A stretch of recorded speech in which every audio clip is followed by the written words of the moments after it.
ভবিষ্যতে AI system এমন ক্ষমতা অর্জন করতে পারে যে মানবদেহের আদেশ পারমিশন ছাড়াই তারা নিজেকে নিজেরা কন্ট্রোল করতে পারবে, এমনকি মানবদেহের আদেশ অমান্য করার মতনও ক্ষমতা রাখে। আর এটা ভবিষ্যতে এই এআই মানবদেহের হুমকি হিসেবেও চলে আসতেই পারে। হ্যাঁ, ঠিকই শুনছো। এআই এর গডফাদারই জিওফ্রে হিন্টন বলেছেন যে এআই নিয়ে ভবিষ্যতে আনুমানিক কোনো প্রবলেম ক্রিয়েট করা যেতেই পারে, যদি না সেটা আমাদের নিয়ন্ত্রণে থাকে।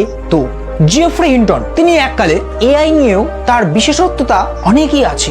2023-এ তিনি গুগল ছাড়েন এবং তারপরে অনেক সাক্ষাৎকারেই এআই নিয়ে তিনি অনেক কথাবার্তা বলেছেন। ভবিষ্যতে এআই সিস্টেম এমন ক্ষমতা অর্জন করতে পারে, এটি এমন পর্যায়ে যেতে পারে যেখানে মানব জাতির জন্য হুমকি হিসাবে পরিণত করতেই পারে, যদি এর উপর সঠিকভাবে নিয়ন্ত্রণ না করা হয়। তবেই এখন অনেকটাই নির্দেশক হিসেবে কাজ করে আমাদের, কিন্তু ভবিষ্যতে এআই নিজেই ডিসিশন এবং নিজেই সিদ্ধান্ত নিতে পারে এবং তার লক্ষ্যে পৌঁছতে মিথ্যে কথা বা নিজেকে লুকিয়ে রাখতেই পারে। তবে মানবজাতির জন্য এটা খুবই বিপজ্জনক হতেই পারে। তিনি বলেন এআই এর বুদ্ধিমত্তা খুবই সীমিত, কিন্তু একবার যদি এই এআই মানুষের বুদ্ধিমত্তার থেকেও বেশি জ্ঞান অর্জন করে ফেলে, তবে মানবজাতি হয়তো আর এআই কে নিয়ন্ত্রণ করতে পারবে না। তবে তিনি এটাও বলেন এখন এআই নিয়ে কোনো ভয় পাওয়ার দরকার নেই, কারণ এআই এখন পুরোপুরি স্বতন্ত্র, মানে আমাদের উপর